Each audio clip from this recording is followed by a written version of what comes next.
glorification for introduction for Prabhuji. Then after that, Prabhuji will be continue glorification. Hare Krishna, Prabhuji. हरे कृष्णा दंडवत प्रणाम प्रभु जी Yes. प्रणाम प्रभु। हरे कृष्ण माधव दंडवत Hare प्रणाम। Krishna, Prabhuji. My pranams.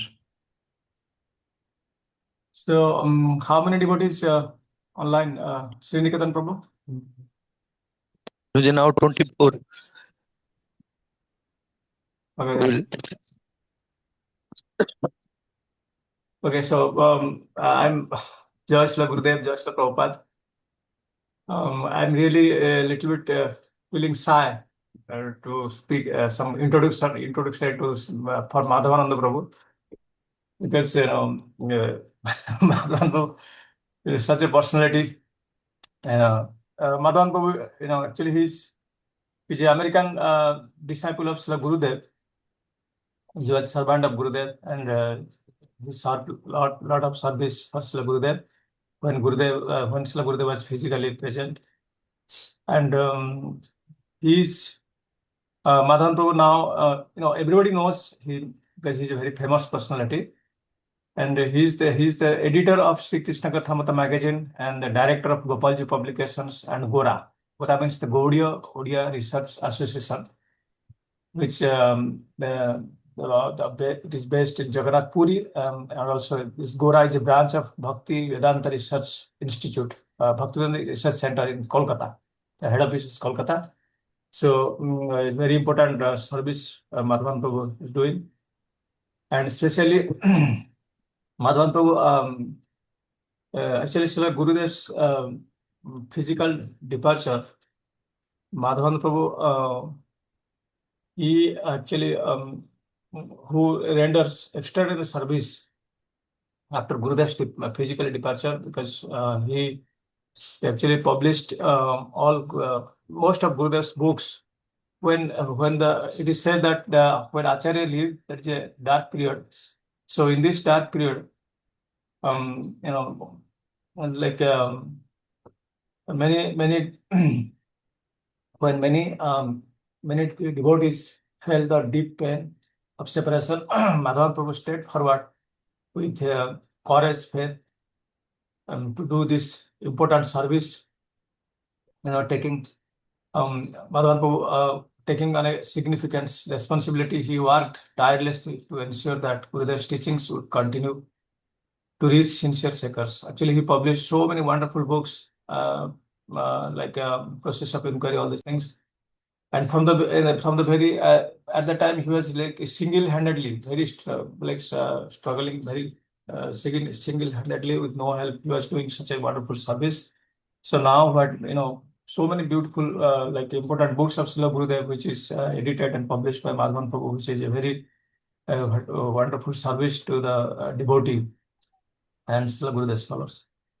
So Madhavan Prabhu is a very good speaker, wonderful speaker. We sometimes call Madhavan Prabhu as Sarvabhauma Bhattacharya because Srila Gurudev said that Sarvabhauma Bhattacharya, although he's a grihastha, but when he's speaking, in his class, all the sannyasis, sitting hearing. So actually, it is not like exaggeration or something like that, but I have seen when Madhavan Prabhu will speak, that most of these sannyasis, they sit down in front of him and hear from him, because the very important devotees, very simple devotees, they also want to hear from Madhavan Prabhu because they want to hear from hear about Srila Gurudev and lessons and all these things. And all the senior ISKCON gurus, they actually want to see Srila Gurudev through Madhavan Prabhu and all these things. So it's very wonderful. Madhavan Prabhu is, so it is like so much help for the devotees. Many devotees that are really appreciating and also getting help of Madhavan Prabhu's class and teachings, all these things. So we are very fortunate today. Madhavan Prabhu is here and he will speak. He glorifies the Gurudev, all these things. So okay, Madhavan Prabhu, please start. Thank you, Krishna. In America, there's a saying, it's a prayer to God. The dear God, Please, may I become the kind of person that my cat thinks I am. So I hope that I can become something a little bit someday of what Priya Savior Prabhu was saying. He's very kind. So Prabhuji, oh, 1 second here. I should tell him that I can't. Krishna Chaitanya. What was I going to say? Oh, can I share things here? Yeah, you have. You let me do that. So I I wasn't sure about how we can conduct this today, and I thought maybe the best thing is there's so many things I can say, but many of the things devotees have heard before, and so I thought maybe devotees could ask some questions, and if there are no questions, then I'll just go ahead and start saying some things. But I thought maybe they would be because I don't know everybody here. And the Bhagavatam 11:330, my favorite verse, says that Parasparana Katanam Pavanam Bhagavad Yasamito Ratir Mitastustir Nivrita Mita Atmana, that we should have discussions back and forth, Paraspara, amongst the devotees. That's an important thing. And that's what we want to hear. We could just read a book, as Gurma said, but we want to hear something from a person. And then there's things we want to hear from that person because what we see in that person, we're approaching him for a certain reason. So I wonder if anybody here, before we begin, has any questions or comments they want to start with, or any requests, any particular thing I might speak about? Arnav. Arnav Maldai Nitai Mercy. Can you say something, Prabhuji? Hare Krishna Prabhuji, am I audible? Yeah. Hare Krishna Dandavat Pranam Prabhuji. All glories to Srila Prabhupada. I know this is a topic very it's very discussed about in the devotee community, but generally, what symptoms do you feel when you approach a guru? Like what symptoms do you feel? And my second question would be that um, could you share some rare moments that you had with Maharaj so that we can be inspired to serve him in your footsteps? Okay. Those are nice questions. Anybody else with anything in particular you'd like to hear? Any other questions or anything like that? Otherwise, I'll go ahead. Gora Graganya Gana Go to Goloruharam Goranga Gudatama Gopyata Kolpa Briksham Gopalagada Ratidam Yati Singha Gora Govinda Deshikavaram Satatam Namami. Can I ask everybody to please mute your microphones?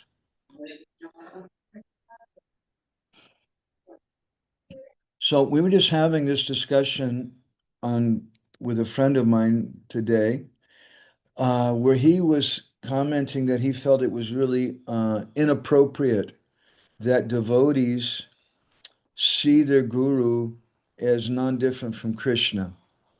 Before I go any further, Shrini Ketan Prabhu, you wanted to say something? You have your hand up. Yes, Hare Krishna, Guruji, Dandavat Pranam.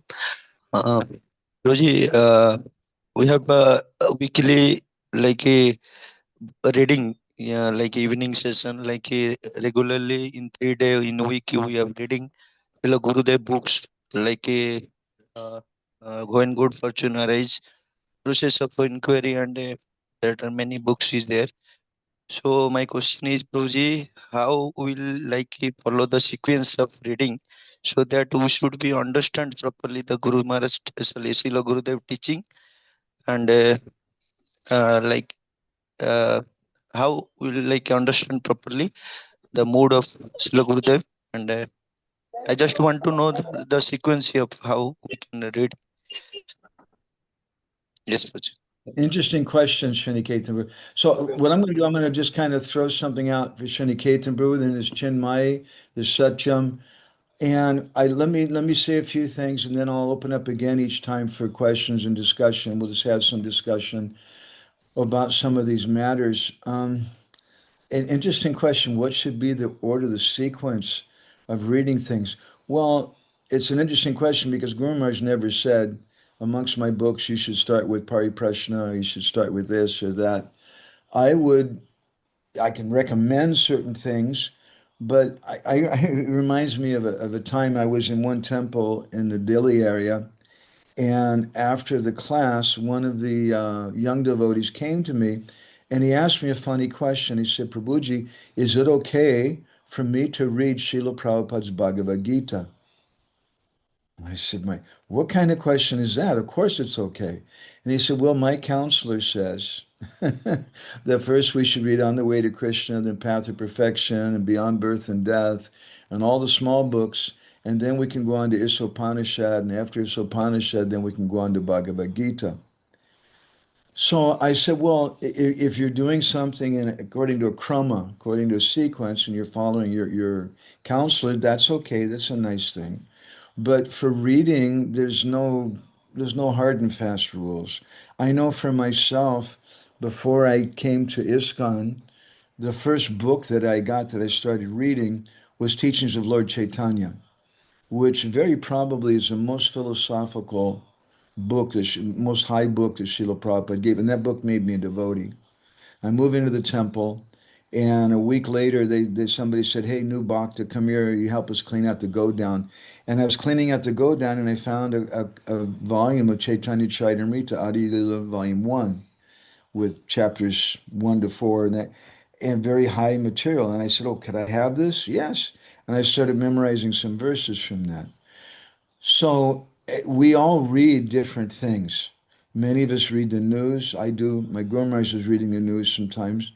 And we may read different things. That's okay. If you want to read something consecutively, there's no diagram given by gurus like that. But just off the top of my head, I would suggest How to Find Guru might be a good first book for someone. Pariprashna, The Process of Inquiry, might be a second good book, and so on. But on another occasion, Guru Maharaj, when he went to Budapest, Hungary, they asked him to speak at the Rath Yatra. And that Rath Yatra, all the people, nobody was there for Rath Yatra practically, non-devotees. They were there for the gambling casino next to the chariot. They were there for the prostitutes. They were there for drinking alcohol and eating meat and things. And Guru Maharaj was requested to speak on the stage. What did he say? What did he speak about? He told the story of 3 logs of wood and how Radharani was feeling separation from Krishna. Krishna's feeling separation from Radharani. and the first Rath Yatra. And he did that in such a way that people were very much attracted by that.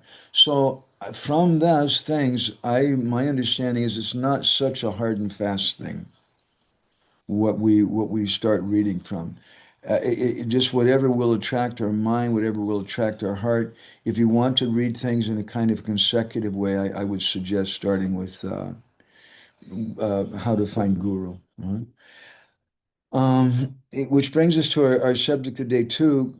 For me, you're asking about the qualification of guru, or perhaps it was the other Prabhu was asking about that. Our standard verse for that is the Bhagavatam 11:3:21. Tasmad gurum prapadyeta jignasu shreya uttamam shabde parichanishnatam brahmanyupasamashrayam. That this verse describes both the qualification of the guru and the qualification of the disciple. And what do we do with Guru? Tasmad Gurum Prapadyeta. We take shelter of Guru. Jignasu Shreya Uttam. And we inquire from Guru. And Guru Maharaj, he would quote this verse. He would ask, what do we inquire? We don't inquire about the price of things or how I can make money or get a wife. But our inquiry is Jignasu Shreya Uttam. We ask about what is the topmost thing. And then that's the qualification of the disciple, that they should behave and that we should take shelter of Gurudev, not just in Orissa, there's a saying, Kona Funka Guru. Kona means the ear, Funka means to spit. So it's not that Guru Dev is just coming and spitting in your ear. Or Guru Maharaj said that sometimes he said Prabhupada's not just mantra datta, just a giver of mantra, but he's ashraya datta. He's giving shelter. So the qualification of the disciple is they have to take that shelter. Guru Maharaj said the Guru is lowering a rope down in the well. And our qualification is to grab a hold of that rope and hold on to it tightly.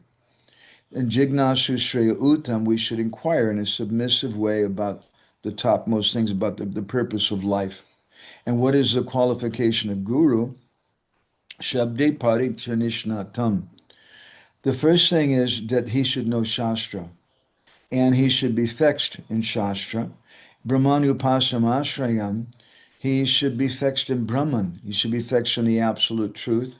And Upasam Ashrayam, he should be detached from material things. Now, Guru Maharaj spoke so much to us about this subject matter, about how we can't see Guru. And that's part of the reason we wrote that booklet, How to Find Guru. Uh, Devotees, after Guru Maharaj left, I had many people sending me emails, contacting me, and asking me this question: do you know any bona fide gurus? Who's a bona fide guru in ISKCON? And they're asking me that question. I'm not a bona fide person. How can I say such a thing? So I told them, yes, I know two. I know two bona fide gurus, Krishna and Sri Chaitanya Mahaprabhu. They're bona fide gurus, and they're present. Srila Prabhupada is present. That's a third person. And we should take shelter like that. Not that we're a personality cult. Bhaktivinoda Thakur coined the phrase Amar Guru, Jagat Guru. My Guru is very great, indicating that my Guru is so nice, but your Guru, I don't know what he's like. That's a very neophyte attitude. And the qualification of the disciple is that they should have firm faith in the Guru. And we should understand that we're not the seer of Guru Dev. We can't understand who Guru Dev is. Prabhuji's asking me about some particular striking uh, exchange I had with Guru Maharaj. I oftentimes tell this story how in 1993, I joined ISKCON in 1982, and I was initiated by Rameshwara Prabhu, and he had some difficulties and went away. And I didn't do anything for 7 years because I didn't have faith. And then I took shelter of Gurudev, and he gave me initiation in 1993. And so in 93, Guru Maharaj told me that I want you to come to Bhubaneswar. And he told me that one of his first instructions to me was that I should come to Bhubaneswar and install the deities of Radha Gopinath. I was a little overwhelmed. That's a big instruction for a new disciple. And so I was trying to raise money, and to me to raise the kind of money I needed to raise to come to India would usually take me probably 1 or 2 years with other things going on. And somehow in 2 weeks I collected that money. I don't know. I was standing on the street distributing books, and I felt I could feel Guru Maharaj's presence. I was in Seattle all by myself, but I just felt Guru Maharaj is right next to me. He's here with me. I'm following his order. He told me to do this thing. I just felt his presence and his blessing. And then I came to Bhubaneswar. And in early 1994, Guru Maharaj gave me the service of installing the deities of Jagannath, and he also had of Radha Gopinath, and he also had me doing service for Jagannath Baladev Subhadra. And I was putting the deities to rest every night. And one night, I just taken bath and I was going to the altar to do my service. And some devotee came in and said that, please turn off your mics in the background. Some devotee came in and said, oh, Guru Maharaj wants to see you right now. And I said, well, Boo, I can't go. I have to do my service to Jagannath. And this devotee said, no, you don't. He said, somebody else is doing that, and Guru Maharaj is calling you. Oh my God. So I ran to Guru Maharaj's hut, and Guru Maharaj told me, so I want you to travel with me. I want you to be my servant and stay here in the hut with me, and then travel with me in Europe. And so I did that. And for me, I was traveling in Europe. It was the first time I'd ever been to Europe, other than a few people godbrothers that I knew who had visited Bhubaneswar. I didn't know anybody there. And you can imagine when you're traveling and you don't know anyone, it's a strange place, but you're traveling with someone who's a friend, you come very close to that person. And Guru Maharaj was the most loving, affectionate person I'd ever met. And so for those little, I don't know, like 5 weeks or so that we were traveling in Europe, I was with him, except when he was in the bathroom. I was with him 24 hours a day. I'd give him some massage at night. Sometimes he'd wake up in the middle of the night and I'd run to the bathroom to cleaning things up real quick before he had to pass water or something. And then I would help him to walk there. And when he would when he'd get up in the morning, I'd put some toothpaste on his toothbrush and get things ready. And he would be in the bathroom for some time. And during that time, I would sit up against the door and sleep, the bathroom door, because Gurmars was sleeping on an average maybe 3 hours a night. And that's what I was sleeping, and I wasn't used to that. So, and I was give Gurmaj a massage at night, arrange his meals and things, and he would talk with me in a very intimate way during the day. And at night, sometimes I'd sleep under his bed, depending on where we were. And then we flew back to India, and we were on a flight from Howrah going to Delhi. And Gurmaj was sitting next to me, and he was not sleeping. He was not talking. He was not reading. He was not chanting. He had his eyes open. He wasn't watching a movie. He had his eyes open. He wasn't looking around. He was just kind of staring straight in front of him in a very absorbed kind of way, looking at the seat. And suddenly I had the most bizarre feeling in my life. I felt like this person who's my best friend, who I feel closer to than anyone in my life, all of a sudden he's sitting next to me these last 4 hours, and I have no idea where he is, what he's thinking, and I realized I don't know him at all.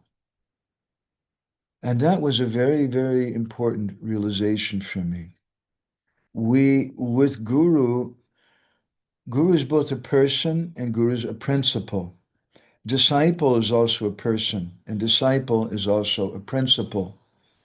The guru is a person. We should treat him in a personal way. But guru is also kind of like a bank teller who is a person, but he's also working for the bank, and he connects us to our bank account there. And he has that official function. Srila Prabhupada, if you did a search in Prabhupada's folio, you'll see Prabhupada speaks many times about the principle of guru. And we should see Guru as that principle. Guru is someone who gives us Krishna. Once in one GBC meeting in Mayapur, the devotees, they were discussing about Guru Tattva. And they were listing all the different things that the function of Guru.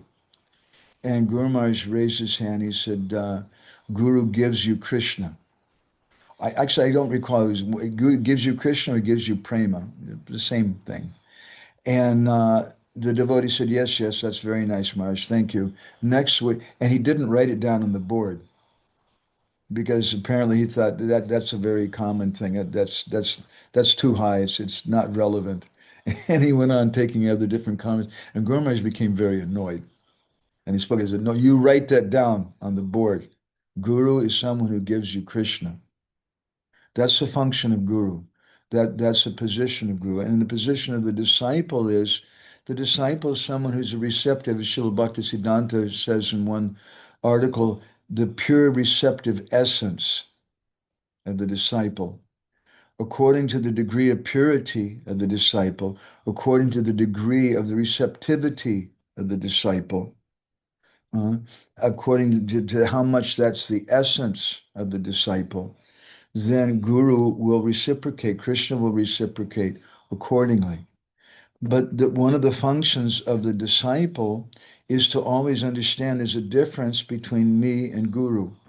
Srila Sanatana Goswami has given us Hari Bhakti Vilas, which Srila Prabhupada and Srila Bhaktisiddhanta have commented, is a standard book for behavior for Vaishnavas. In the first Vilas, Srila Sanatana Goswami explains about the qualifications of guru and disciple. And one of the things he says about the disciple is that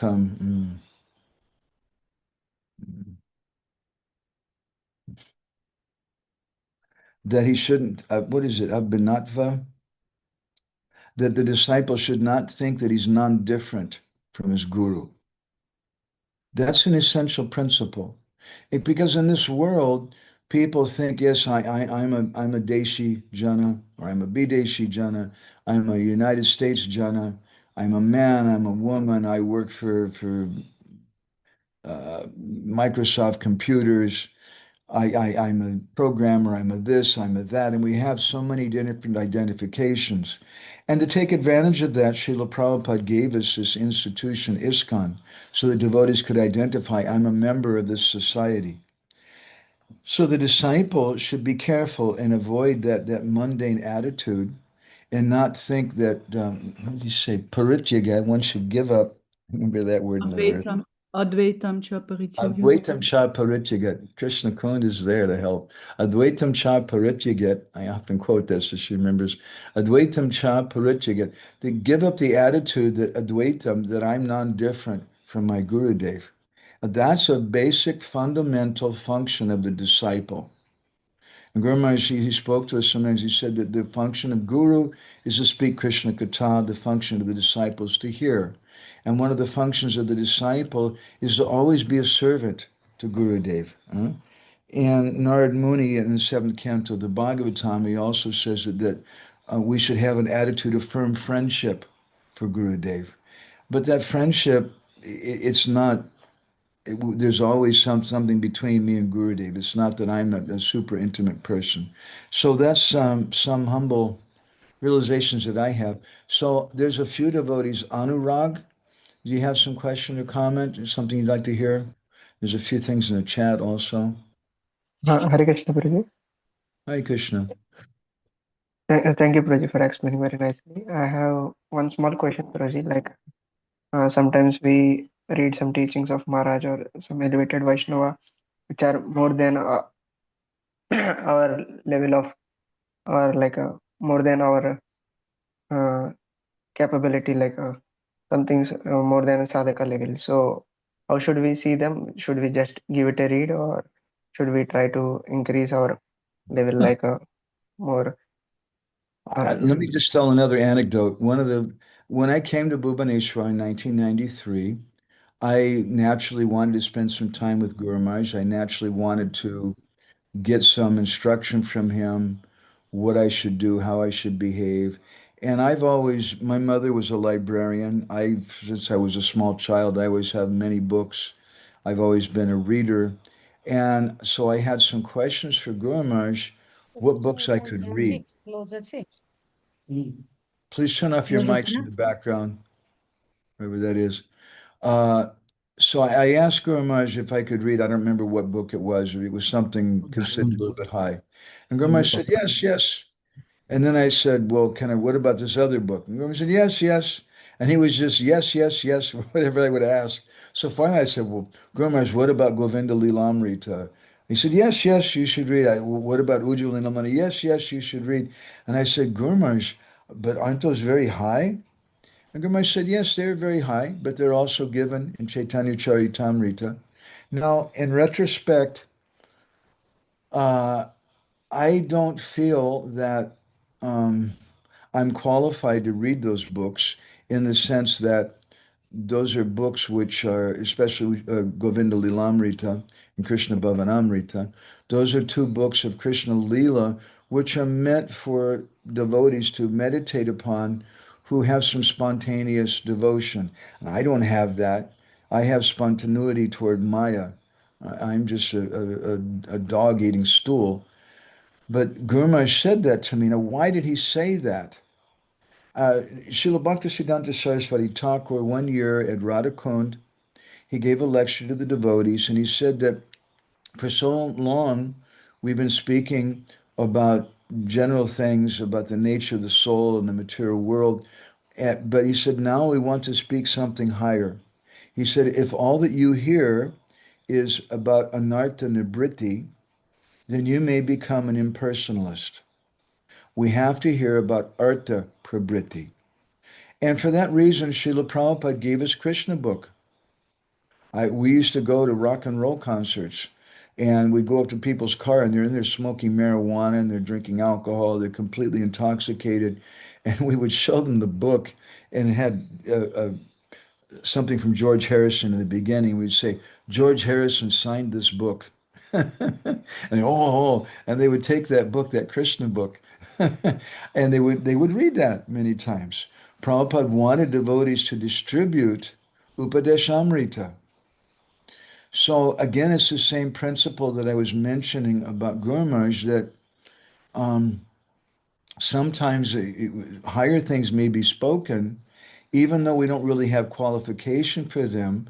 But as Srila Bhaktisiddhanta said, you should know such a thing exists. Because otherwise we may think the goal is anartha nibritti, to purify my heart and not have any anarthas, and that's everything. But one of the important things that Guru Maharaj wanted to give devotees was some desire for something higher. In his commentary on the first verse of Chaitanya Mahaprabhu's Shikshashtaka prayers, Srila Thakur Bhaktivinoda explains how there's two types of faith, Lokik Shraddha, common faith, and Paramartik Shraddha, or transcendental faith. Amongst transcendental faiths, Paramartik Shraddha, Bhaktivinoda says there's two basic divisions: Sasastra Avadarnamoyi Shraddha, which is faith which is predominated by fear, which is faith which is predominated by faith in Shastra, and that if I don't follow what Shastra says, I'm going to go to hell. And so that they're following something. But Bhakti, Jiva Goswami and Bhakti Sundarbha says that it's, I think the word uses balavan, something that it's forced, it's not natural. And the second type of paramartic faith, Bhaktivinoda says, is Bhagavat Lila Madhurja Lobamoy Shraddha, or faith which comes by hearing Krishna Katha. And Bhaktivinoda goes on to explain, or Jiva Goswami explains, that both those types of faith, it's necessary to hear. So we saw in ISKCON so many devotees, everybody has Krishna Katha. So many temples have Krishna Katha, but devotees are not always satisfied. Probably the most oft asked question I ever saw to Guru Maharaj, devotees would say, Guru Maharaj, do I have to go to the Bhagavatam class? Because it's very common, it's very elementary. I remember one ISKCON guru giving a Bhagavatam class in Los Angeles in front of 100 initiated devotees, and the subject matter of the class was why people should be vegetarian according to the Bible. And this is all to devotees. So many times we have those kind of discussions, but Guru Maharaj wanted devotees to have a higher level of faith. And that Bhagavat Lila Madhurja Lobamoyi Shraddha is characterized by the word lobha, or greed. When we have some greed, and that greed comes when we hear some paramartik katha. So this is the medicine that Guru Maharaj is giving, Anurag. This is your question. What do we do when these kind of things come from Guru Maharaj? We may put our head down and think, I'm not qualified for this. I can't understand this. But this is the medicine that Guru Maharaj wanted me to take. Another example is that we heard in Mathura at the Gaudiya Mutt many years ago, I think during the time of Bhakti Pragyan Keshav Maharaj, Prabhupada's godbrother. Prabhupada used to visit there. Prabhupada donated the deity of Chaitanya Mahaprabhu to the Mutt there. There was one devotee in the Mutt who was very, very sick. And he was vomiting, he had loose motions, and he was getting very weak. They took him to the Ayurvedic doctor, and the doctor took his pulse and examined him, and the doctor said, give him ghee. And the devotee said, Doctor, you don't understand. He can't take water. If we give him water, he starts vomiting and coming loose motions. What to speak of ghee? It doesn't make sense. Doctor said, no, give him ghee. And so they gave him ghee and he vomited and everything. But what happened with the ghee, it lined his stomach. And because of then he was able to start taking other things. So in a similar way, we don't have the ability to digest this Harikatha, these higher topics that Guru Maharaj was speaking, but it may line our stomach. It's the medicine that Guru Maharaj knew that we needed. And I saw in different places Guru Maharaj would speak in the West. He would speak these kind of things because devotees should know such a thing exists. Devotees should have strong faith. Is that okay, Anurag? Yes, Praji, very much. Thank you. Okay. There's a few. Satyam, do you want to ask some question or comment something? Yes, Prabhuji. Am I audible, Prabhuji? You had your hand up. Prabhuji, am I audible? Do you have a question or something? Yes, Prabhuji. Go Prabhu, ahead. I have two questions. Like, Prabhu, we have spent so much time with Maharaj, or whatever time you have spent, even also we are spending so much time with Maharaj, serving Maharaj, his mood, his mission. So, Prabhu, if you feel comfortable to share with us if there are any instruction or mood, even that comes in your mind when you, in your quiet times, or when you are personally remembering Maharaj, any mood or instruction of Maharaj. And second question is, Prabhuji, that looking at us devotees now with our weaknesses, inconsistencies, struggles, what do you feel, Prabhu, that that is lacking today in our today's devotees, that preventing us to attract Maharaj mercy, or what can actually do in our daily life that will attract Maharaj mercy or his affection, or we can generate connection with him? Hmm. These are the questions, Prabhuji. Well, the first thing is, first of all, we all want some, and I can see this in the tone of your question, why you're asking is we're all looking for some special instruction. We're all looking for some special exchange. That's the nature. We're personal. One thing that I find about the Ridvik program, the Ridvik situation, I'm not very impressed with it. Sometimes I ask the young ladies in the class, I say, how many of you, if I told you, I have a really nice boy that you can marry. And he's very handsome. He's very strong and muscular. He's very rich. He's very gentle. He's very educated. He's very beautiful and handsome. Only one small problem. You'll never get to meet him, but you can marry him. Would you like that? Now, some people might actually do that. It goes on in many countries because by marrying someone, you can get citizenship. If I marry an Indian girl, I can get Indian citizenship easily. If you marry someone from America, you can get American citizenship easily. And some people, they want just, I'll accept Prabhupada, I've never met him or anything, but then I'll get citizenship in the sense that I have initiation into the Sampradaya. But it's a personal relationship. And when we're looking for instructions, it depends on the disciple. It depends on the devotee. How much we're surrendered to him. Just like in all of our relationships, if we're in school somewhere and someone comes to you and says, "Oh my God," and they're afraid of you, they're terrified, they're shaking. Would you be my friend? Because they're afraid of other people and they think you're very big and strong, that you'll protect them. You may say, "Yes, I'll be your friend," but you don't feel very much inspired because the relationship is based on bhaya. It's based on fear. uh, and or it's based on asha, that someone wants money from you or this or that. And you may have some kind of friendship, but it's not very deep. uh. Bhaktivinoda says these four types of relationships are there: bhaya, asha, kartibya, beauty, and rag. So he says that Baya and Asha are very low class, acting out of fear, acting out of some desire to get something from the person. Better is Kartabhya Buddhi, which means that I'm doing this because my Guru Dev told me. I'm doing this because I should. But the best thing is Rag. That's the ultimate relationship we want. So if we, to the extent that we have that kind of Rag, or at least Kartabhya Buddhi, it'll affect, or maybe our relationship is based on Baya, or maybe it's based on Asha. And we'll find instructions in Shastra for all those persons. In Hari Bhakti Vilas, I think in the 15th Vilas, Sanatana Goswami describes about the how the function of Janmashtami. And he said there's three reasons why people observe it. One is Baya, Asha, and Rag. One is they're out of fear, and another is out of that they want to get something, and a third is out of bhakti. And then he gives one verse speaking about why you would do Janmashtami for bhakti. And then he has something like 150 or 200 verses talking about Baya. And if you even have a dream that you're drinking water on Janmashtami, you will see the Yamadutas and you'll go to hell and it's so bad. And then there's another 100 or 200 verses speaking about Asha.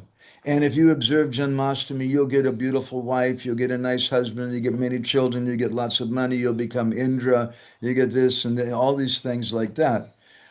So those things are given in Shastra. Those are instructions from Shastra according to the Adhikari. So it's very important to understand that. And I have no adhikar. But now to your question, I'm sorry for that introduction. Guru Maharaj told us you should quote Shastra. He said, if you can't quote Shastra, don't tell them you're my disciple. And I don't like it just when we just want to tell amazing stories about Guru Maharaj and there's so many miracles and things. My friend Bhakti Vigyan Maharaj, who's a very brilliant, wonderful Vaishnav, he comments, he says that those kind of miracle things are for low-class devotees, are for devotees who don't have strong faith. They just want to hear that. But for devotees who have Shastriya Shraddha, who have faith in Shastra, that's Dhrida Shraddha, that's strong faith. That other kind of faith that comes and goes and it's not so strong. So personal instructions. And I give this whole introduction about how to get those instructions because that's very, very important. It's not just that we raise our hand in the class or in the Zoom meeting and we ask some question and automatically we can get something. Once in the evening, Guru Maharaj, every evening he used to walk around the property in the Bhubaneswar temple. And one evening, somebody was asking a question and Guru Maharaj said, I'm not going to tell you. And the devotee was like really confused. And he asked again, and Guru Maharaj said, I'm not going to tell you. And then I could see the devotee couldn't understand what was going on because he saw Guru Maharaj like one of these machines. You put, 20 rupees in the machine and you get some tickets out of the machine or you get something out of the machine. Guru Maharaj is like a machine. You put a few coins in, ask the question. That's what Gurudev does. He just answers anything for you. But so I asked Guru Maharaj, I said, Guru Maharaj, does the Guru have to answer the questions of the disciple? And Guru Maharaj said, no. So it depends on the adhikar, it depends on the sincerity of the disciple. So my sincerity is very, very weak and very less. But I can say this, that in 1993, we drove from Los Angeles to Vancouver, Canada. It took us 3 days to drive. We stopped on the way several places and different centers and things. And because I wanted to see Guru Maharaj. I'd met him once before in 1991, but I wasn't really ready at that time to surrender to him. And now some things had happened in my life, what Guru Maharaj used to call the kick of Lord Nityananda. So I had a good kick from Lord Nityananda. And I decided to myself that although I'd been initiated by Rameshwar, I didn't feel a connection there because he'd had problems and went away. And so I thought, I have faith in Gaur Govinda Maharaj, but I want to go and I want to meet him. And this time I want to hear from him and develop a relationship, maybe for 2 or 3 years. And then after that time, maybe then I'll ask him for initiation. That was my thought. So we drove all the way to Vancouver, Canada, and we spent some time with Guru Maharaj, and many amazing things happened. And I traveled with him. He next after that he went to Boston, and I'd been around Guru Maharaj for about 2 weeks, and I just realized this is my guru. And so I went to Guru Maharaj, And I asked him, I said, Guru Maharaj, I'm just an animal, I'm just a beast. But would you please accept this beast and you beat him as you need and just let me be a beast in your Goshala. And Guru Maharaj was very kind and he accepted me and he gave me initiation. Shortly after that, Guru Maharaj went to Brooklyn in New York. He was staying in Srila Prabhupada's room upstairs in the Brooklyn Temple.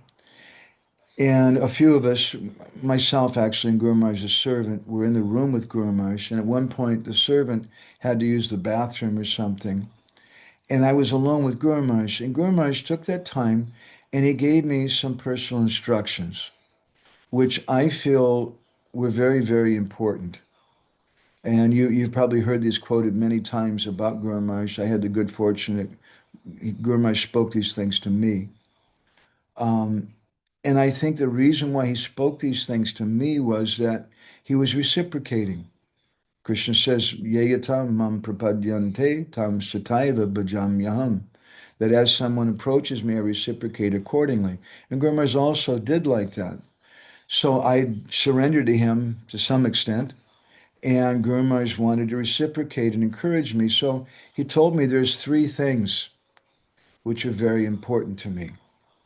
He said, the first thing is that I want to preach to the preachers. He says, it causes great pain in my heart when I see devotees falling down and going away. I want to preach to the preachers. And the second thing is, I want to show that everything is in Srila Prabhupada's books. And those devotees who think that Prabhupada only gave ABC, I want to make them mum. And the third thing is, I want to show that everything is in Prabhupada's society. And devotees don't have to go outside for so-called higher teachings. So Guru Maharaj spoke those three things to me, and that was a very big moment from my life because I felt like he was revealing something of his heart to me. The question was asked a little earlier that how can we, questions asked to how to attract Guru Maharaj's mercy, how do we understand him, how do we come closer to him.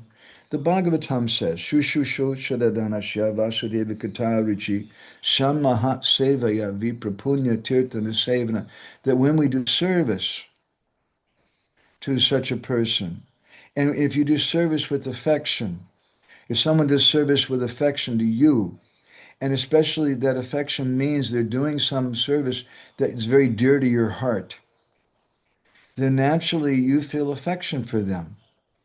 And we come close to them. We begin to understand that person in his Sarita Darshini commentary in one section of the third canto, the Bhagavatam, Srila Vishwanath Chakravarti Thakur explains that the function of the disciple is to be anubhav of the guru, following the mood of the guru.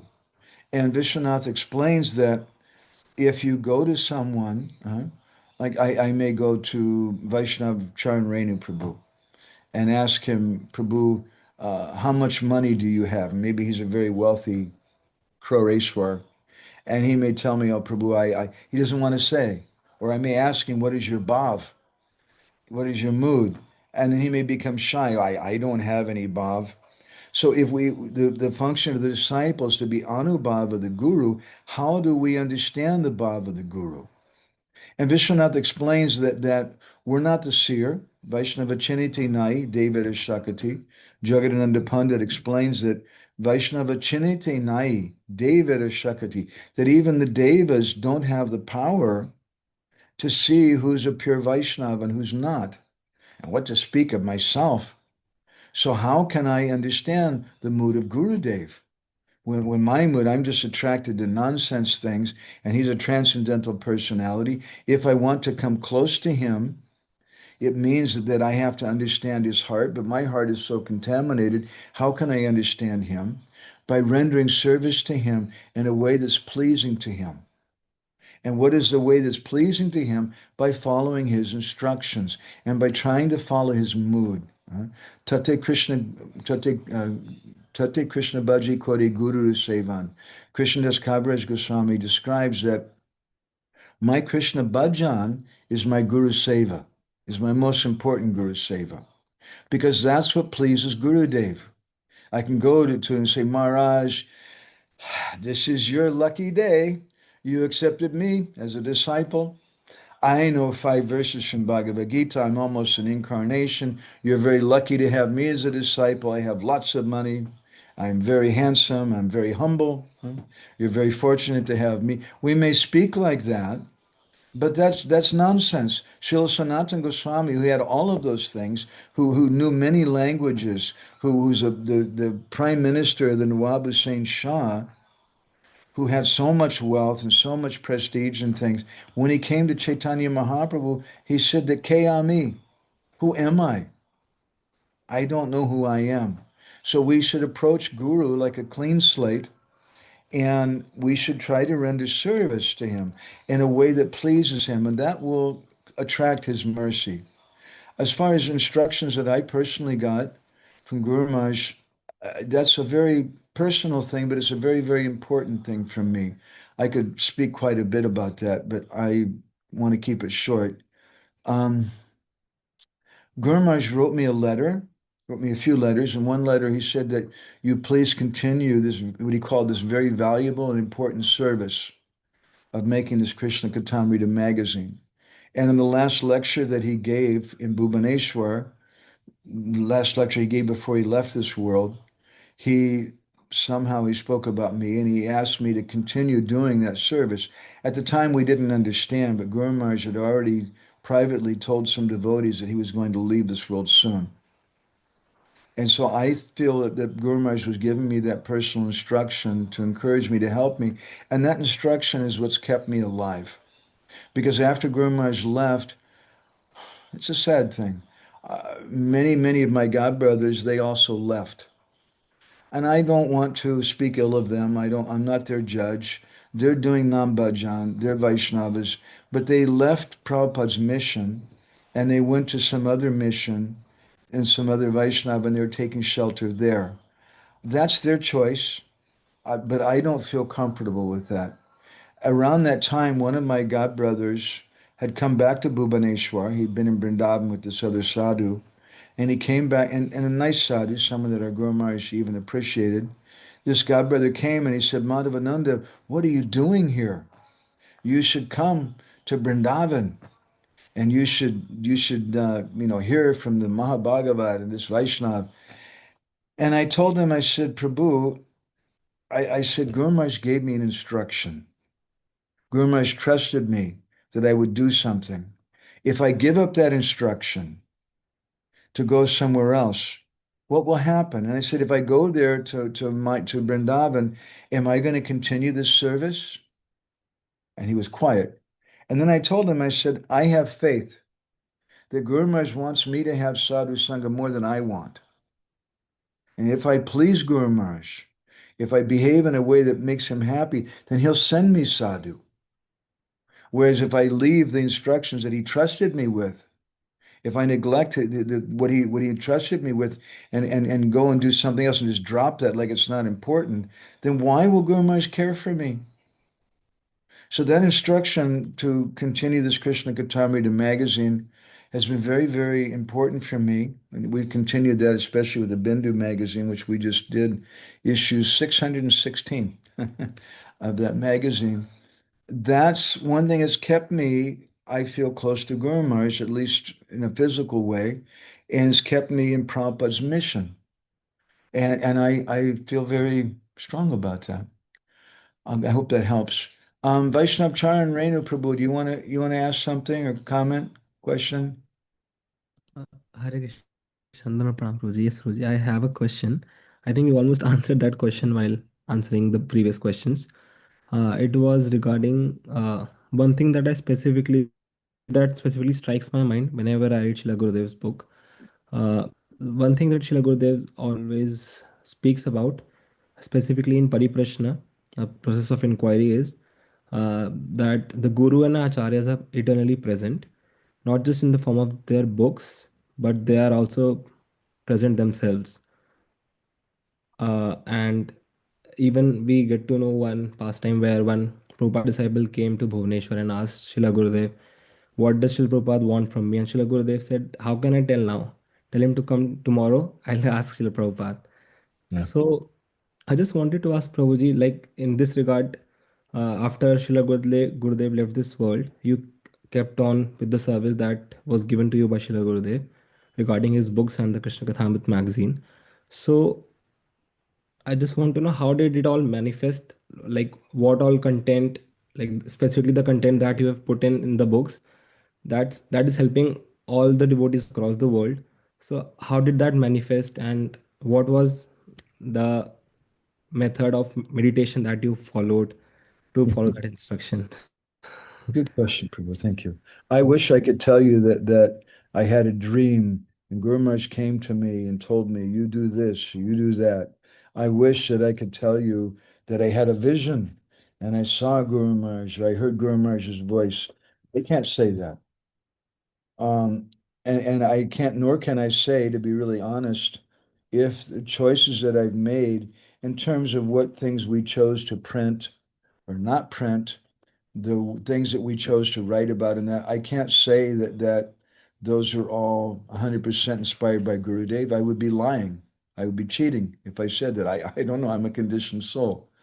But what I did, my system was I would pray to Guru Maharaj, and then I would tell him in a very blunt way. I would say, Guru Maharaj, you're going to have to you're going to have to make me let me know what you want me to do because I can't hear your voice. I'm so fallen, I'm so conditioned. So you have to give me some instruction. And sometimes what I would do, I would sit down in front of a picture of Guru Maharaj and chant japa. I'd chant one round or something. Say, okay, Guru Maharaj, look, this is how it goes. Guru Maharaj, I have this question. I don't know what to do, what not to do, and I don't hear your voice, and I want to hear your voice. But I know my ears full of cotton, so I can't hear your voice. My heart's so contaminated, I can't hear your voice. So what I'm going to do, I'm going to sit here and I'm going to chant japa, and whatever comes to my heart after this one round, I'm going to take that's coming from you. What else could I do? I could do, and I felt somewhat satisfied by that because it's an exercise. And another thing that I've done over the years is something Guru Maharaj taught us that you go to different Vaishnavas. When Haladhar Maharaj began to initiate disciples, many devotees were asking him for initiation. Many senior devotees were encouraging him to do that. Before he took up that service, he went to Radha Gopalju, in Gadai he went to Radha Gopinath and Bhubaneswar and Krishna Balaram, Jagannath Bali Subhadra, Gaurnitai there, and he asked for their asirbad, their blessing. And then he went to so many different devotees, and myself included it somehow, and asked, please bless me that I'm thinking to do this thing. So Guru Maharaj and Shastra also tells us to do that we should find some Vaishnava that we have some faith in, and that we feel knows our heart to some extent, that we feel is someone that Gurudev is speaking through. Because as Shastra says, our acharyas have said, that the function, Bhakti Pragyan Keshamar's Prabhupada's godbrother put this nicely, he said that the function of the Siksha Guru is to bring one closer to the Diksha Guru. And he said if the Siksha Guru can't bring you closer to the Diksha Guru, then he's not a Siksha Guru, he's not even a Vaishnav. That's the function of the Siksha Guru, is to bring us closer to the Diksha Guru. So when we find someone we feel that has some love for our Guru Dev, and sometimes I would ask different Vaishnavas, I asked Fakir Mohan Prabhu sometimes, Guru Maharaj's childhood companion, what Guru Maharaj would like and things, and he gave me advice like that. And I feel somewhat confident about that because Guru Maharaj cautioned us about thinking that I'm a seer. I consider that one of Guru Maharaj's foremost principles that he taught was that who's the seer and who's the seen. And I'm not the seer. And I don't want to falsely act like I am. So I want to put myself in a position of being instructed, and I'll take advice from someone if I have faith in that person. There's no limit of people in this world who want to give us advice. Isn't it? Everybody wants to order you around and tell you this and that and just listen to me, Prabhu. But Srila Bhaktisiddhanta once said that disregarding the advice of even countless people, I'll only take advice, I'll only take shelter of someone who's a self-realized soul. So what does it mean to be self-realized? That's a whole other thing. But when we find someone we're inspired by, we may ask them. So that's how we try to conduct things. Um, Chinmay Patnaik Prabhu, you want to ask something? It'd be nice if we could see you if you turn on your camera. Hare Krishna Prabhuji. Hare Krishna Mataji. Please accept my humble obeisances.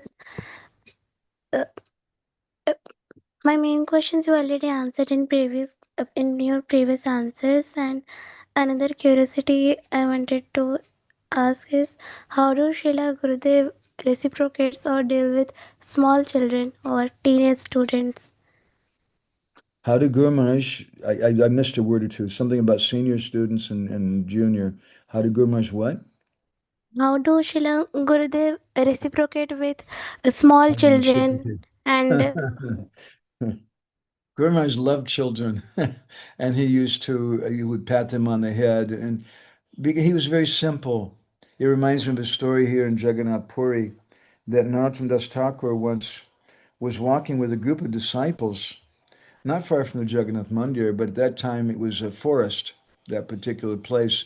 And suddenly Narottam Das Thakur became ecstatic and he started rolling on the ground and smearing dust all over his body. And the devotees were watching what's going on with Guru Maharaj. And they told him that he said, Lord Nityananda experienced the most ecstasy in this place that he'd ever experienced. And he was doing kirtan with a group of children. So Guru Maharaj spoke to us many times how children are very, very simple. And Guru Maharaj, sometimes I saw in Australia, he was giving classes to some of the children. He was requested that quite often. Generally, Guru Maharaj was speaking more to adults, I think because he felt this was Prabhupada's particular mission that he had. But Guru Maharaj was very affectionate to the devotees. The children of Anuradha, Guru Maharaj practically raised them. And the children of Manasi Mataji, Guru Maharaj practically raised them and things. And those devotees, those children got so much blessing from Guru Maharaj. It made such an impression on their heart. Guru Maharaj was very important to him that to spend some time with those children. Is that okay, Chenmai? Does that help? yes, Prabhuji, thank you very much. And another thing I wanted to ask is, as we generally grow, uh, the simply this like once we know that what is going on, and once we become duplicate, then can we become simple after being duplicate, like, or how to overcome that duplicity? Um, That's a beautiful question. Thank you. I'm hoping I can become simple after all my unlimited duplicity. Yes, there it has to be. If it was impossible to become simple after being duplicitous, then there'd be no hope for any of us, because everybody in this material world is duplicitous. And to some extent, even when we're coming to Guru, most of us are very selfish and we're just thinking, if we're thinking about our own liberation, that's a huge thing.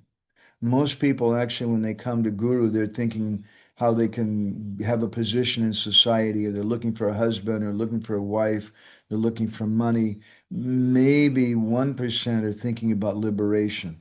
And out of 1,000 such persons who are looking for liberation, maybe one is thinking about how they can make spiritual advancement. And out of 1,000 persons who are thinking how to make spiritual advancement, I don't think you'll even find one, hardly, who's thinking about how to please Guru. So that's what we want to just try to give our life. Just Srila Prabhupada, he taught the devotees that. They were going out for 8 or 10 hours a day doing book distribution and things, and it wasn't for themselves. They were just thinking Prabhupada will hear the news, Prabhupada will see this, Prabhupada will be happy, Prabhupada will smile. And we were thinking that with Guru Maharaj. And if we can do that, then we forget about our own material desires and that duplicity goes away.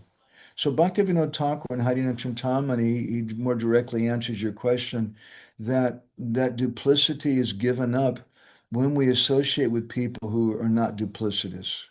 Guru Maharaj said that if you associate with persons who are childlike, who are very simple, in that meaning that they just want to do bhajan, they just want to please Guru.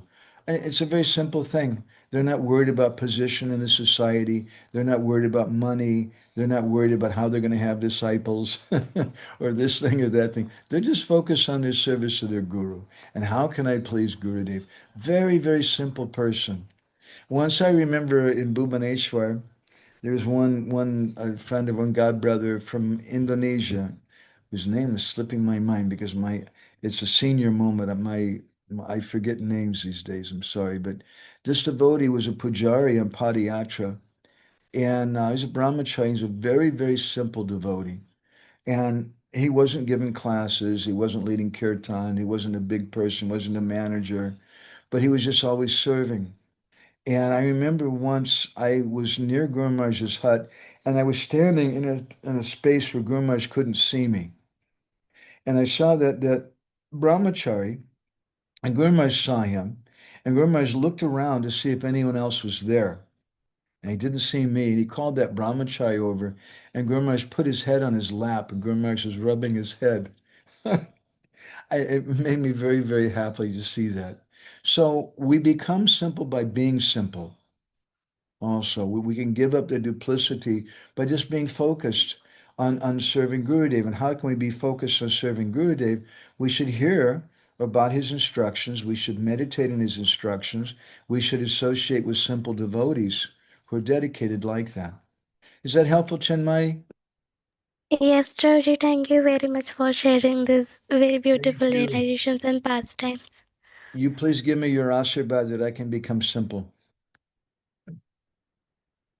Rishi Kumar Prabhu, do you want to share something?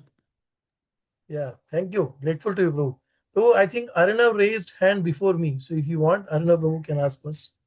Okay, well, Arnav, let's bring him up here also, and we can all three talk. Arnav Arnav Prabhu, Prabhu, you want to ask something? Then I will talk to Prabhu. Arnav Malaya. Hare Krishna, I'm sorry for asking a question again. But like my question to Prabhuji would be that sometimes we see that in the outside world or even in the devotee world that basically who I consider to be my guru or who I'm aspiring from, he has a lot of allegations on him. And I'm sure that that's the case with some other people as well. So, first things is that I have complete faith in him. But I don't want to be put in a position where when I'm questioned, like by other devotees, that why did you choose, then I don't want to be put in a position where I can't defend my guru. So what do we do in such positions? And second would be and another question would be that we see that we just discussed about Srila Gaur Govinda Swami Maharaj, how he reciprocated with children and how he himself was very childlike. So related to that kind of would be that how do we ourselves, like we just discussed that we should become the instruments in the hand of our guru. So how do, like, sometimes people call it attention seeking, that we know inside us what the guru wants and we try to serve them in that way, but other devotees mistake it, saying that he's just attention seeking from the guru or from the mahajan that is present here. So then is that supposed to be taken as like is that supposed to be taken as positive criticism or something? Well, you have to look in your heart, isn't it? It's a personal thing. It's not, I don't, I've never met you, Arden. I can tell you, hey, your tilak is wrong, or you should wear a different shirt, or you should do this and that. And I may instruct you, and you'll probably look at me and you might accept it because maybe you think, oh, Madhavananda has something to say, or you might not. I don't know this guy. He doesn't know me. I don't appreciate what he's saying.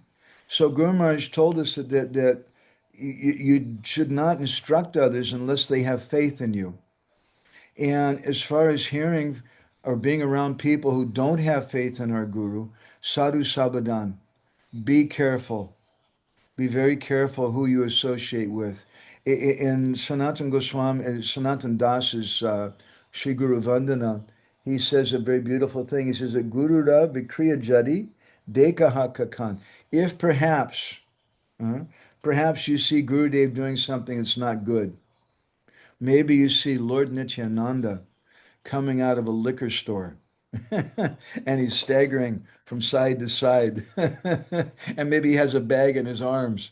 And you think, oh my God, I'm going to write about this on Facebook. Sanatan Das says, Gurura Vikriya Jadi. Jadi, if you see this Vikriya, this bad activity, Dekahaka, don't see it. Tatapi avagya nahi koro kadachan. Don't ever hold Gurudev in a bad way. And Guru Nindakara Mukha Kabu Naharibe. Don't even look at the face of someone who speaks bad about your Guru. Because it'll hurt you. Because the function of the disciple is to have faith. And our faith may be Komala Shraddha. Honestly, it may be very weak faith. Is it Komala Shraddha or is it Shastriya Shraddha? We should have faith based on Shastra. But many times our faith is Lokik Shraddha.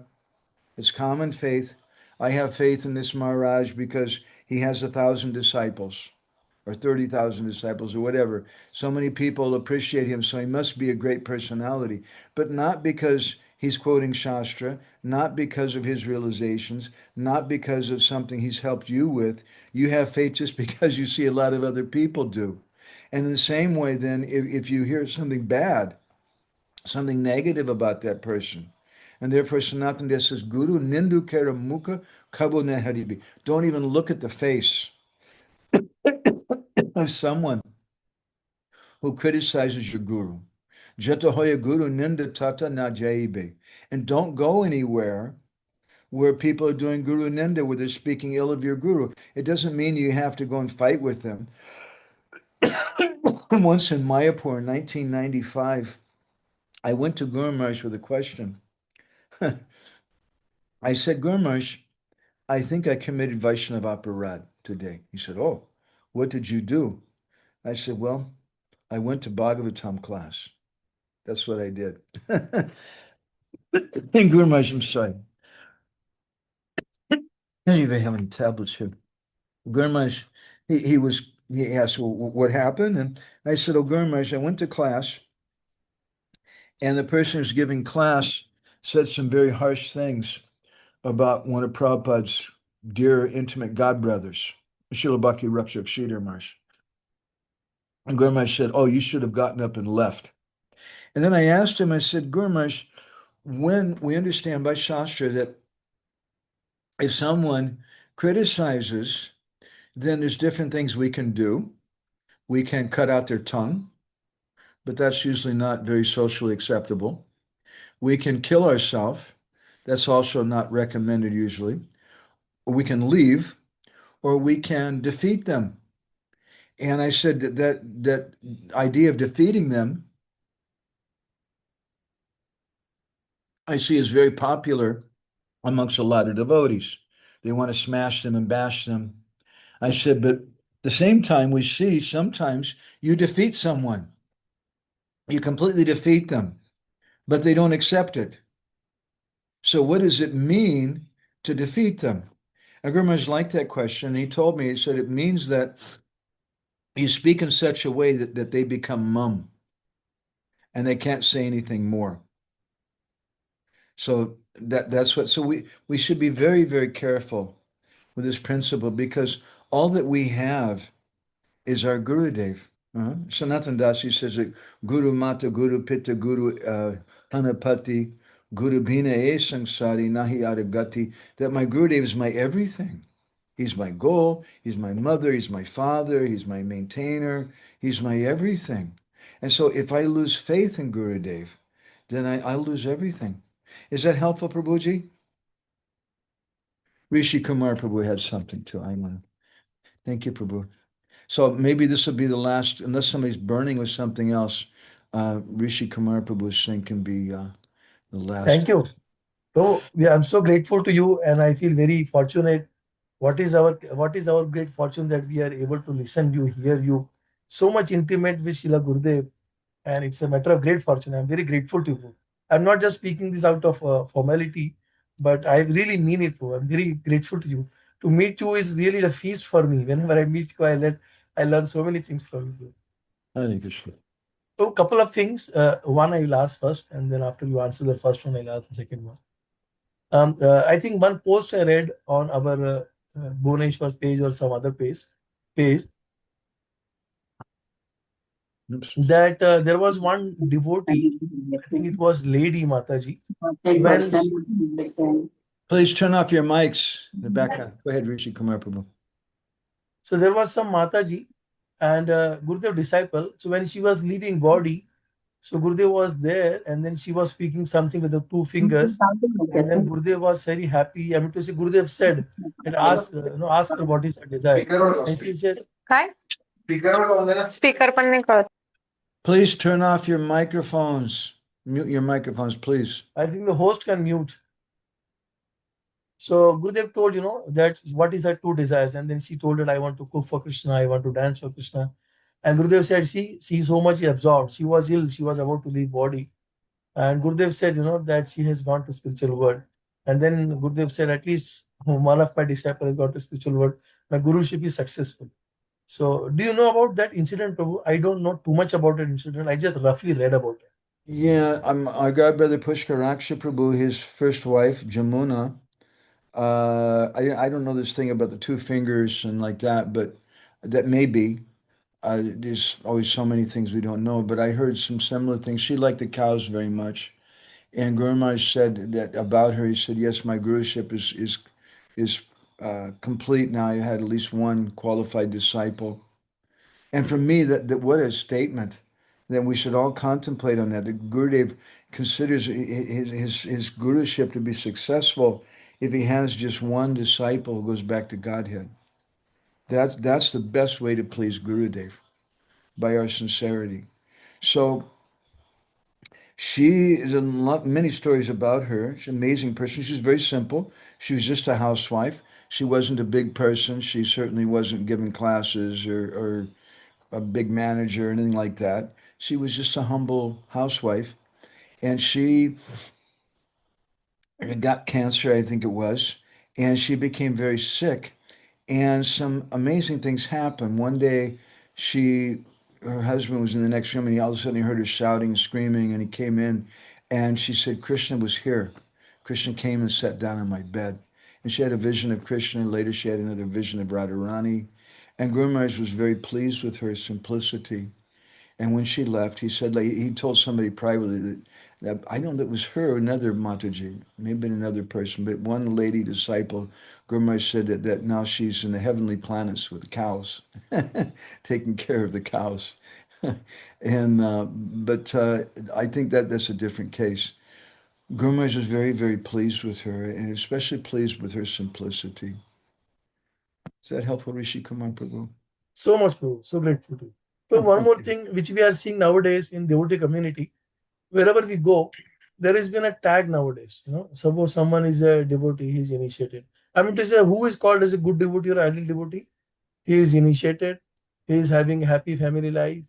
He's taking one odd teaching program, giving a class somewhere, and he is doing some service. He's either doing bush distribution, he's giving donation, and a happy-go-lucky devotee is considered as ideal devotee. But at times, someone who's struggling and trying to serve so much, but just he doesn't have a good family life, or just because one of the things is not going in a right way, he's been outcasted. I mean to say, he's not been in a limelight devotee.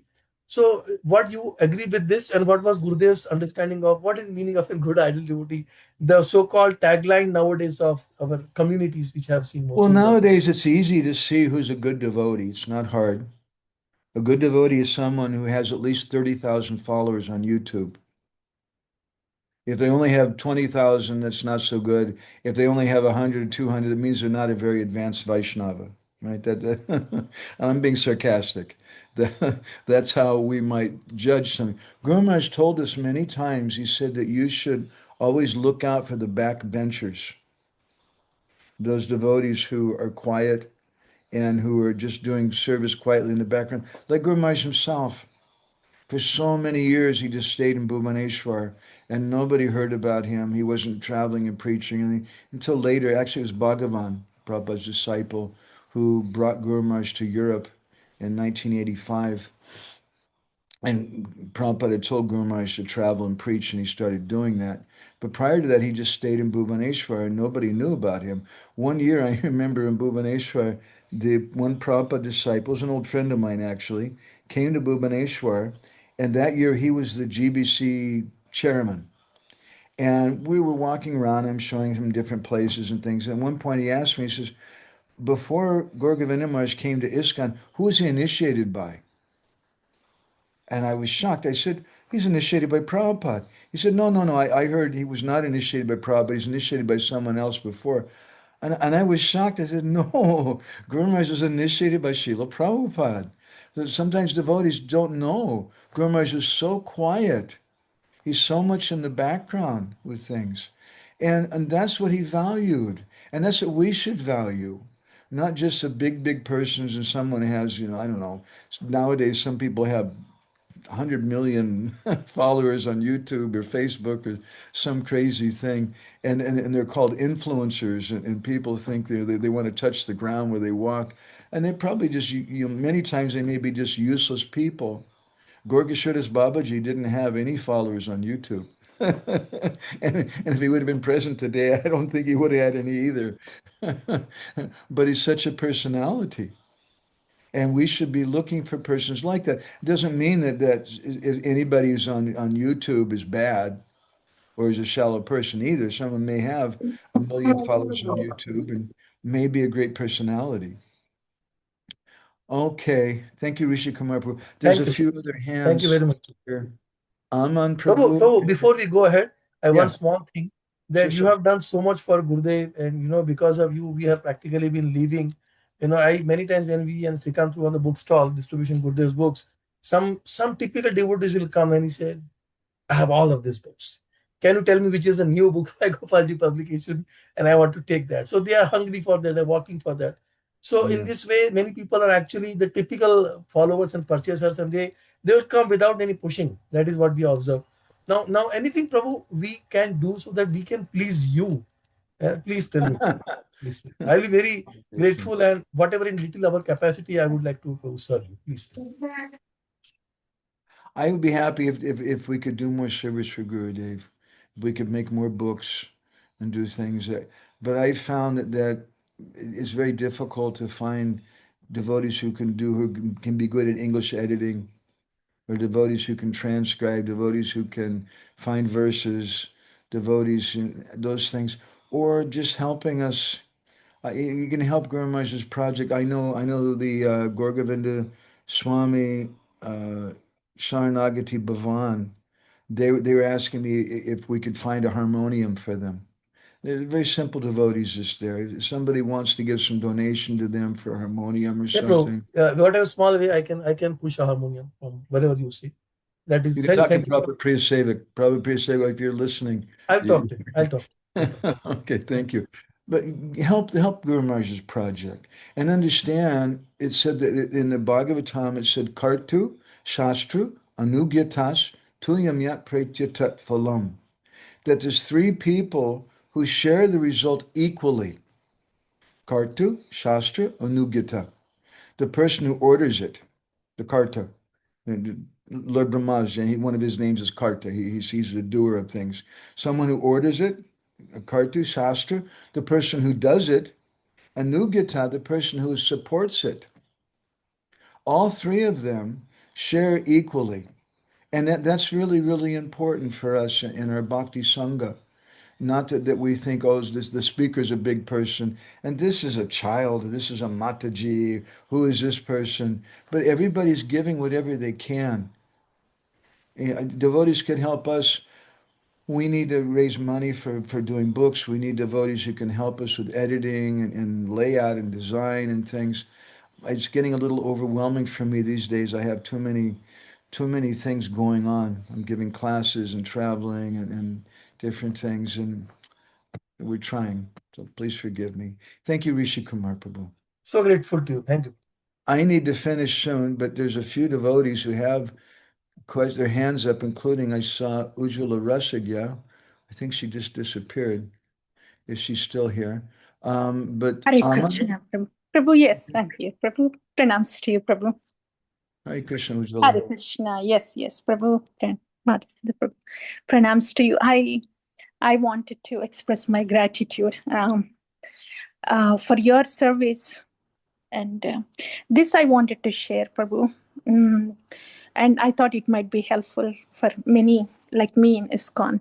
I've tried to practice bhakti in ISKCON for a long time, but I kind of hit rock bottom even after I tried my very best, and I was very helpless.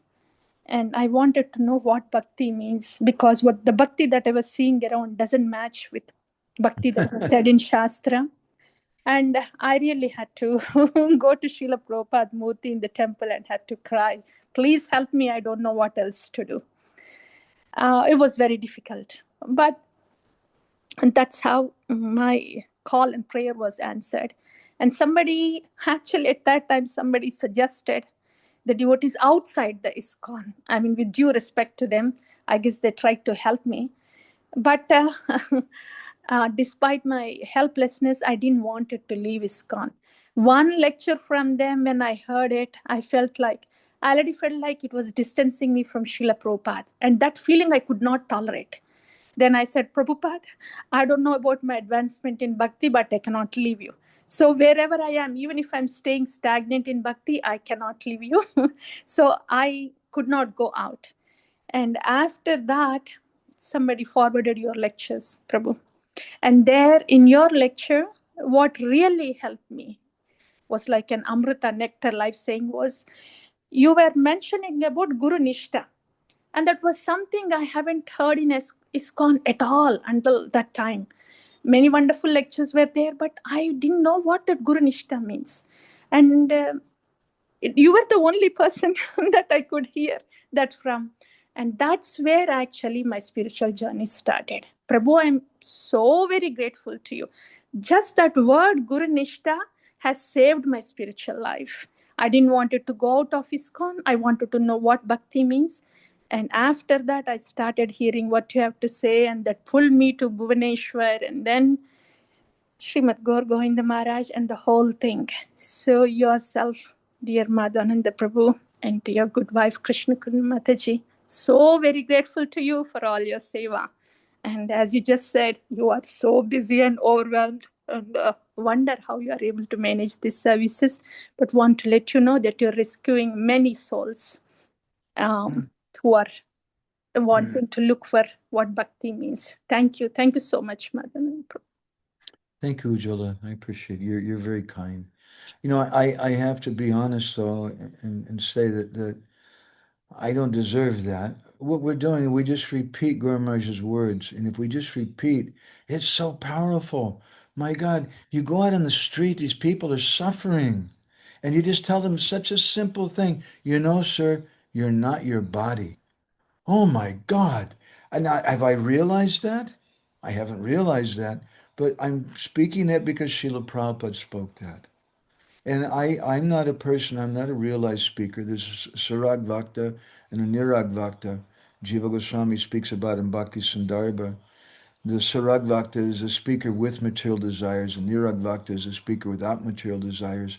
I'm not Sarag Vakta. I'm not a proper speaker, but still it's so beautiful and so wonderful to repeat. And what else do we have? But one thing is there that I feel very strong about, because I've seen since I came around Prabhupada's books in 1972. I moved in the temple in 1982. And I've seen a lot of people come and go, a lot of people with problems. And one common thing is maybe they're very exalted persons. They had wonderful association with Prabhupada. Maybe they knew Shastra and they did amazing service and things, but then they deviated. And one big reason for that deviation, I think, is because we start thinking, yes, this is me. I'm a big person. Ujjwala Rasika said nice things about me. It must be true. Prabhupada Priya Seva said some nice thing. We should always remember who we are. Because reality, we comment on this sometimes, reality, no matter how disappointing it may seem, is always preferable to illusion, no matter how cheerful the illusion is. So we should always remember that. And I want to remember my position and not be living in a fantasy that a couple people said some nice things about me or something. I'm not like that, but this is our life. What else do we have to do? But try to serve Guru Maharaj. So I hope I can become some of the wonderful things that you see in us, Ujjwala Rasiga. Thank you. Hare Krishna. Aman Tiwari, do you want to share something? Hare Krishna, Prabhuji. Dandavat Pranam, Prabhuji. Thank you, Prabhuji, for so wonderful sharing, Prabhuji. Prabhuji, I had just one, I just wanted to know one thing. Like, I had heard Srila Gurudev's at 1979 pastime of Srila Gurudev going into trance. So, I was just wanted to know some more details from you, Prabhuji, about that pastime, Prabhuji. Well, I wasn't there. What Chaitanya Mahaprabhu was in the Gambhira, and sometimes one day he disappeared, and the devotees later found him in front of the Singadwara gate, and his arms and legs were shrunk inside of his body. So Aman Prabhu, you're a Gaudiya Vaishnava. What do you have to say about that pastime? What can you say? What can I say about that? Mahaprabhu, sometimes water was shooting out from his eyes. I can say some things that I've heard from Lagudi Prabhu, who was there with Guru Maharaj, from Barijan Prabhu, perhaps, who was there, from Sri Damodar Prabhu, who later, when Guru Maharaj left this world, was with him and told us some things, or Bhakti Rupa Prabhu was there. But I can't speak about those things. And even if I was there, what would I understand? And this is such an important principle, Prabhuji. Advaitam Shaparitya, don't try to imitate Guru. Don't try to think that, oh, I know. Please turn off your microphones. I don't know who that is. Okay, thank you. We should always remember that. At the same time, I appreciate and we want to hear about amazing things. That also gives us some faith. But I appreciate Bhakti Vigan Maharaj's point that these kind of faith, these miracle kind of stories are really for lower class devotees. And Guru Maharaj, one thing I really, really deeply appreciated about him when I came to Bhubaneswar in 93 was that Guru Maharaj did not tell those kind of things. Guru Maharaj, he didn't speak about his relationship with Prabhupada like everybody else. Everybody else would be saying, and Prabhupada told me, and I was there with Prabhupada, and I saw Prabhupada, and me, and I, and they just start talking about themselves. Guru Maharaj never did that. He never spoke about Prabhupada, except sometimes on Prabhupada's appearance or disappearance day. But otherwise, generally, those things are private. And Sanatana Goswami quotes Samoyan Tantra, and he says that Gopayat Guru Matmana, we should hide our guru. So having said all that, don't mind me. Apparently it was 1978. Guru Maharaj Prabhupada had just left a month or two before. Guru Maharaj was in Mayapur, and he was feeling, I think I can understand this much, he was feeling great separation from Srila Prabhupada.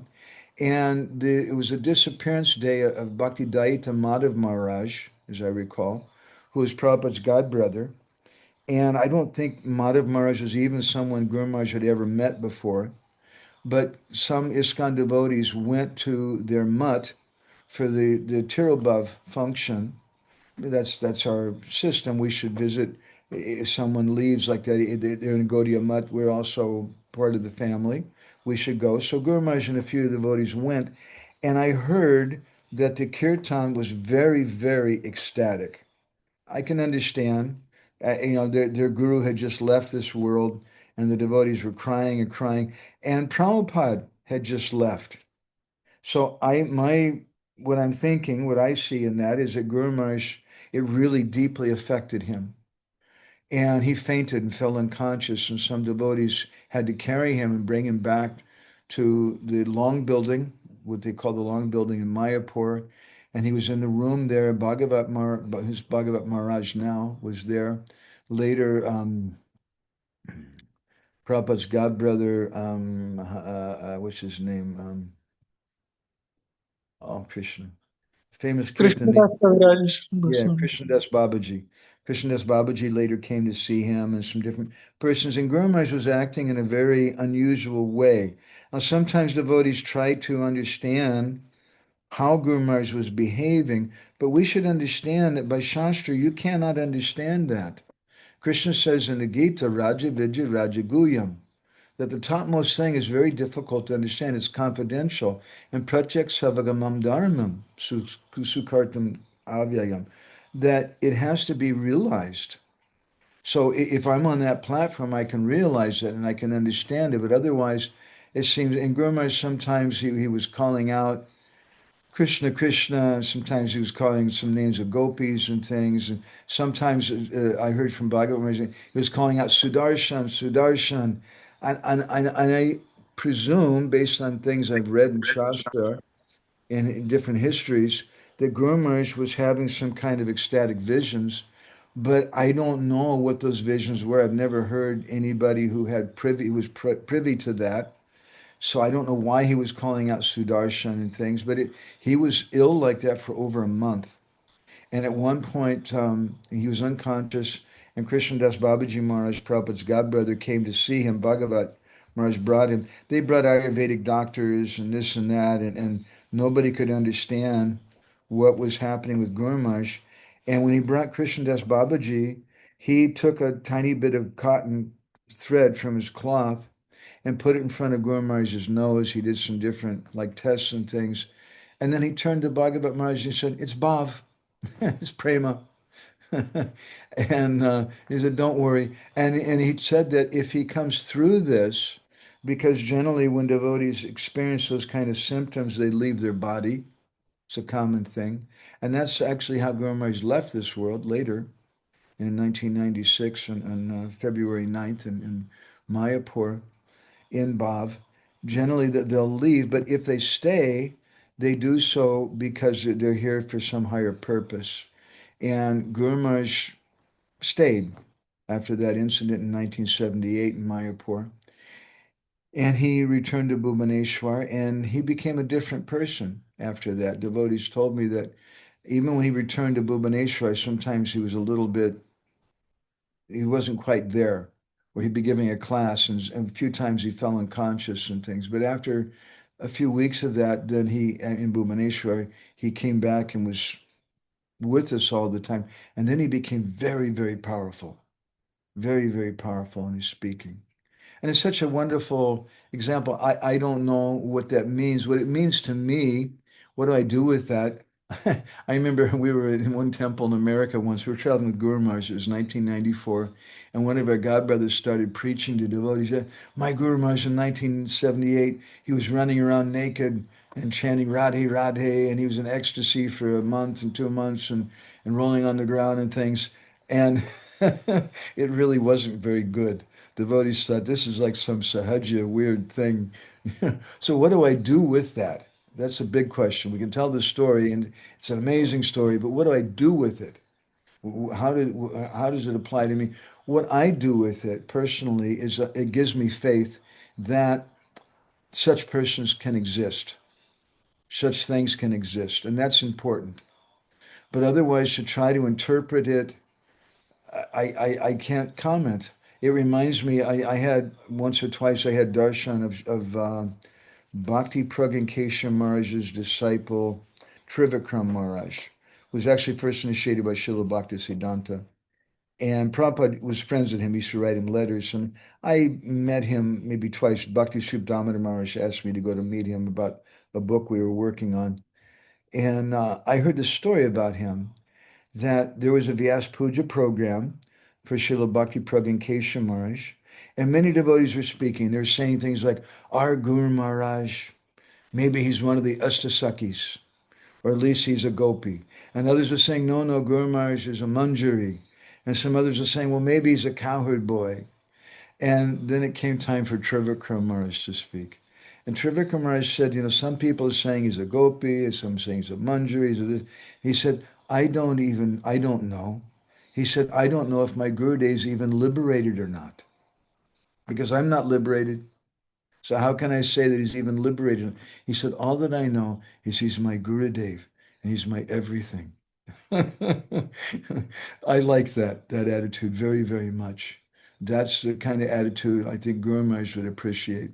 Not trying to present that I know so many things and that, but to keep a humble perspective. Okay, if anybody's burning with something else, you can say something now. Otherwise, I really need to go. I still have a few rounds to chant. I have to take bath and put the deities to rest here. Anybody with anything? I saw a couple of hands of Blakshoy and Kumar. Okay, so I'm going to go ahead. I have to ask permission. There's a couple things in the chat. Let's look at those first. Thank Hare you. Krishna. Okay, anybody else? Otherwise, Prabhupada Priya Sevak Prabhu, do I have permission to finish now? Hare It's Krishna, Prabhupada Priya. Prabhuji, one Lakshya, Prabhuji, will ask Okay. one question, final Hari question. Bol. Krishna Prabhuji, Hari Bol. Dandavat Pranam. Am I audible? Hari Bol, Prabhu, if Sriniketan, I'm sorry to disturb, Lakshya, I'm sorry to disturb. If Madhavananda Prabhu has something very urgent to attend, I think we can take his That's okay. emphasize. Lakshay Prabhu he's here. Yes, Prabhuji, Let I him have to ask. table. Let him ask. Yes, Actually, Prabhuji, as you mentioned regarding the purity, the receptiveness of the disciple, that our relationship should be based on surrender, that Sri Guru will reciprocate accordingly. So I wanted to ask regarding, actually I'm very, very new to hearing Srila Gurudev's Katha and reading books. I wanted to ask that how to develop so much greed and receptiveness to hear Krishna Katha, so that the Krishna Katha shall penetrate through our hearts. And I wanted to ask regarding cultivating surrender and faith at the lotus feet of Srila Guru Maharaj. Thank you. well, Prabhuji, have you ever had tiramisu before? There's a sweet called tiramisu. Have you ever had that before? No, Prabhuji. Okay, so tiramisu is a famous Italian dessert, but if you haven't tasted it, I can ask you. You can try to sell tiramisu, and you can say it's so nice, it's like this and that, but you've never tasted it, so it has no meaning. But if you taste it, then you'll have greed for it. So how can we have greed for something that we don't taste? Therefore, we have to taste it.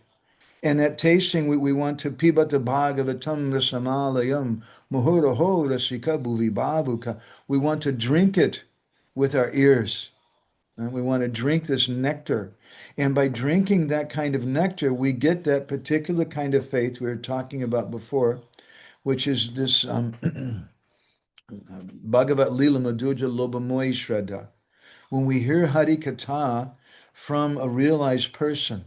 I remember Prabhuji, Lakshay Prabhu, I remember sitting in Guru Maharaj's classes in Bhubaneswar. And one day I was sitting and I was just, oh my God, this is so amazing. I just like to use an American expression, excuse me, it blew my mind. I just didn't know what to do with it. And I felt like one day I'm sitting and I felt like there's a window open to the spiritual world. Now I'm not going through the window, but some of the rays of the sun from the spiritual world are coming through that window and they're falling on me.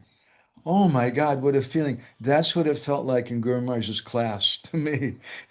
So if we hear that kind of Hari Katha, then Guru Maharaj said, you'll go mad. Where can I get more? Where can I get more? I must have more.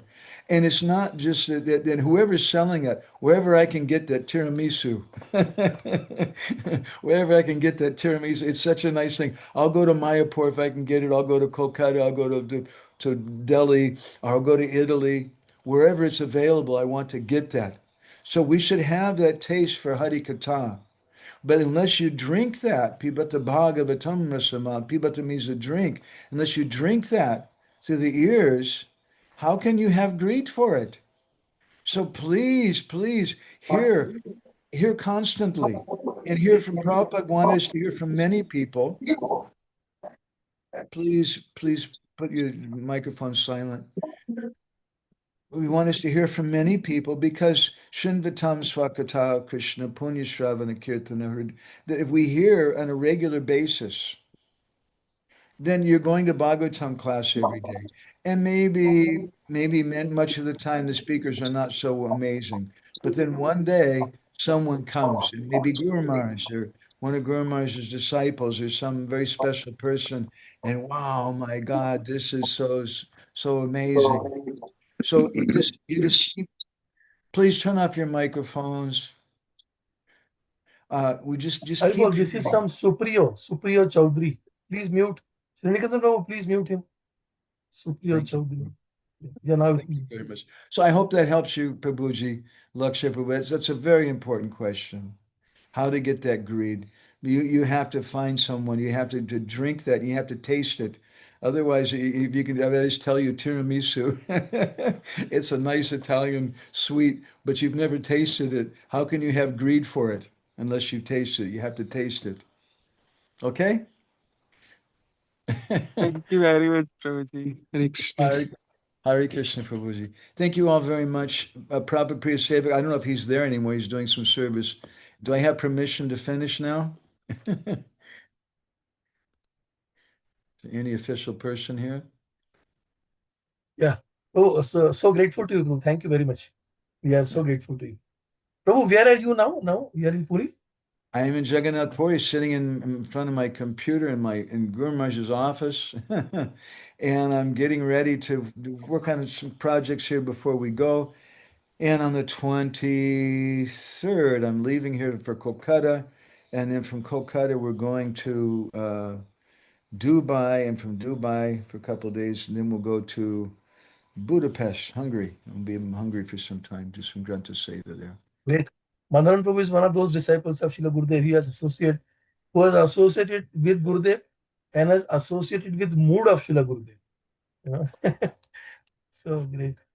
So Please grateful bless to me that can come true, Prabhuji. And he's the one who has never worked outside in the material world, always dependent for anything, either travel or food or maintenance or whatever rent or whatever. He's always dependent on Srila Gurudev, Guru Gopal. So inspiring. Somehow I'm just a lazy person. You can ask my wife. I don't make any money. I don't work a job, but somehow we're very fortunate. Christian Gurudev takes care of us and sends Real it. Nishkinchana. Real Nishkinchana. I'm a real enjoyer is what I am. But I'm looking forward to going back and seeing my wife. I've spent a few months now, and Krishna Kun is such a big help for me. And Prabhu, maybe appearance day, again, we will get your time sometime in that week to have another half an hour of offering like that. In appearance it's day. something, if the devotees ask, I sometimes are busy and it's hard, but if devotees ask, I'm happy to do. It's nice to see. Like this time we have this disappearance program we conducted, and after that the program we had it, but 4 or 5 devotees got the time to speak. But we said we'll do this online, and then we have this session. So last week Shankar Pandit Prabhu came. Like this, we are inviting senior devotees to come and bless us. Yeah. Nice. Very good. Yeah, Parasparanukatana, we want to just come together and hear. And that's our Sangha, not just based on rules and management or money or construction projects or something, but it's based on Krishna Katha. Wow. Okay. Thank you all so much. I really Thank you appreciate very it. much. Thank you. Srila Gurudev ki jai, Srila Prabhupada ki jai, Gaur Premanandi Hari Hari Bo, Vancha Kalpadurubhischa, Kripa Sindhu Bhyevacha Patitanam Pavanebhyo, Vaishnavebhyo Namo Namaha, Nanda Kori Vaishnava Brinda ki jai. Ki jai.